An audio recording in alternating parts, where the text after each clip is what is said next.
My proudest moment of my kids is when I see them taking care of each other as a family. I think it's really sweet, and not just during like retreats or anything, but just in like daily family life. You know, they'll just help each other out, or if someone's doing something wrong, they'll be like, oh hey, this is how you do it, this is how you fix it. And so just seeing each other, seeing them act as a family is one, which kind of reminds me that, you know, we all have our struggles, and we all have, you know, times where we lose our faith, but it just reminds me that, you know, we have our family here that can help us through these struggles. Okay, I don't ever regret being a Huynh Trưởng, because anything that I do or anything that we do, all of us, okay, we do it because we love you guys. We care about you guys. We care that you guys need to have fun. You guys need to, you know, connect with God, be with God, everything. Anything that we do, we don't regret any moment in time that we took our time out. We took our effort. We do all this. We do over the top for you guys, so you guys can be happy. When we see you guys happy, we're happy. Like, I don't want to speak for everyone, but that's how I feel. But I'm sure that everyone that became a Huynh Trưởng and stay with 117 feel that way.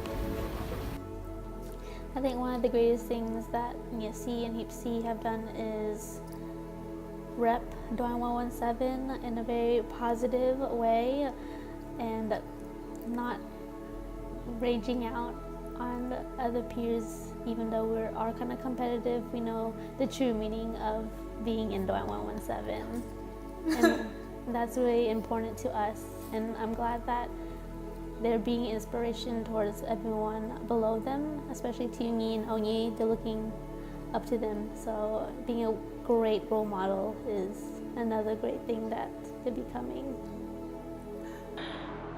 I look forward to Hipsy, like going to Hipsy, to be with Hipsy so much. It's like a recharge. Like I need it in my life. and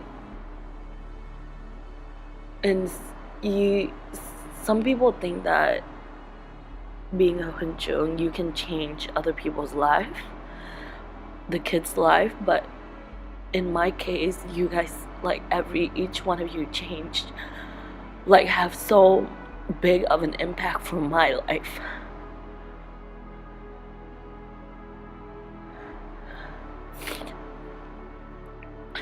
And I can be sure that without you guys, I'm not able to push myself through this hard.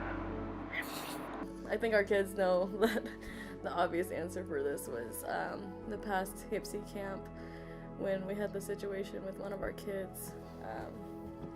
He had a seizure in the middle of camp. They were all just sitting there while we were having our Huynh Trưởng meeting.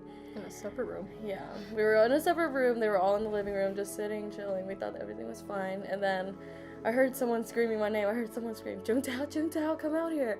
And then I ran out, and then they're like, oh my god, he's having a seizure. Then me and Jun-un went up to him, and we did what we were trained to do. Yeah. But even though we do this for a living, we were like so scared. We had no idea what to do at that moment. Like, yeah, it was pretty tough. But it was hard for us. We also still had to like keep face, because all these kids are like looking up to us, seeing what we do, see if we know what we're doing, and everything. I'm sure they were just as scared as we were. But yeah, so we just try to stay calm, the most calm as possible. And then my heart I'm was like racing shaking. the whole time. My heart's like racing right I now. know.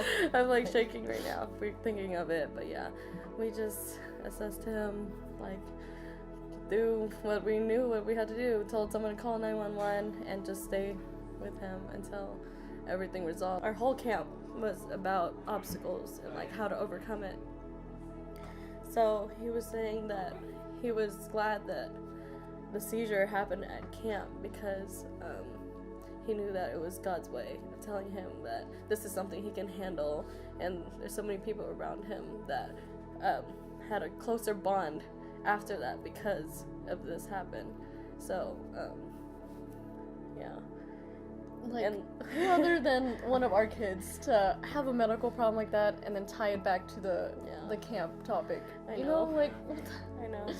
The advice that I want to give to you guys is that you shouldn't really give up in what you believe in, and just strive to do whatever you think is best for yourself, because God always has a plan. I mean, you may not know it now, but I mean, I definitely don't know what God wants me to do yet, but He has it planned out, and I just lift everything up to Him. And I just lift it up to Him because I know that whatever worries, whatever burdens that I have, I know that in return that He will reward me with whatever it is. I don't know, just being able to just live with Him and lifting up everything to Him is something that I always strive to do in my everyday life. So I hope that the kids or you guys are able to do that, because you may not know it now, but running to God is probably one of the greatest feelings that you can ever get, because whenever you do feel burdened, whenever you feel like you're struggling, He is always there with open arms to be able to like catch you when you fall. And I didn't realize it until now, at the age of like 22 years old. I didn't really grasp the feeling of His presence. And with this retreat, I want you guys to focus on building a relationship not only with each other, not like that relationship, but like a personal connection with each other, because y'all are family. We're family. No matter what you say, your TNT family is always going to be your TNT family.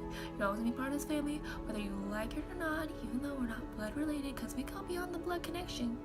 You know what I'm saying? Okay? But don't forget about your connection with God. I cannot stress it to you enough how important it is to have that connection with Him. Not only just now, not just even after high school, not even just after college. You know, you need that connection for the rest of your life, because life is only going to get harder and harder and harder and harder for you. And your friends that you think are your friends will either stay with you or they'll leave. People in your life are going to start coming and going. And guess who's the only person that's going to be there for you? God. Okay, for those who about to come to Cup Mode this March, I hope that your passion to God and to you will never die. I hope that you have a great Cup Mode, and I cannot wait to see you on Wear Red Con. So good luck. Referencing on your the video that y'all made for các Huynh Trưởng, a lot of y'all said that us Huynh Trưởng here are like older brothers and sisters to y'all. So I challenge you to do the same thing. Be brothers and sisters to the younger kids, that when you become Huynh Trưởng, be like us. Better yet, be better than us. A lot better. So time is going to pass by no matter what. So just simply enjoy the moment and be there for each other. Các Huynh Trưởng is here for you, so appreciate the các Huynh Trưởng that spend their time here. Learn what you can from them, because each person provides different expertise. Like for me, if you want to learn semaphore, I'm pretty good at that. But you know, God was really great, and each Huynh Trưởng has their different quirks and specialties. So simply enjoy all the moments you have in ESC or TFC right now, because that's gonna go by really quick. And yeah. If there's anything that any of the Huynh Trưởng have done to you, or if there's anything that Duan did to you, you know, whether we know it or not, and it may have hurt you in any way, you know, we're sorry. Because none of us is perfect, and we're trying our best to learn to be better for you guys so that you guys can be better. So I think, Ardoan, there's a lot of us. Don't let one or two or small things affect you in a negative way to make you think that you've been abandoned, because that's not true. There's plenty of hands that are willing to pick you up, and there's a lot of hands right now who would welcome you. So don't ever feel like 117 has their back on you, because that's not true, ever. Yeah, back when I first became Huynh Trưởng, I was like 18, and then I was just starting out in college and stuff. And then when I hit like 20, my faith was really rocky and stuff. And I was like, man, I don't even know if I want to continue to be in Tunyi. Sometimes I even questioned if I wanted to go to mass on Sundays. But I just stuck with it, and I was like, if I don't do it for myself, I gotta do it for God, because I just gotta believe more. And then if all these people around me see me quit, then these kids are gonna want to quit too. So I gotta do it for them. And as the more I got into it, the more I looked into it, and I just stopped living for myself and started living more for others. Then, living for others really helps yourself out, because then you get a new perspective, and it's not selfish. You're being more selfless, and then you not just bring yourself up, you bring everyone around you. And then when everyone's up, everyone's uppity up.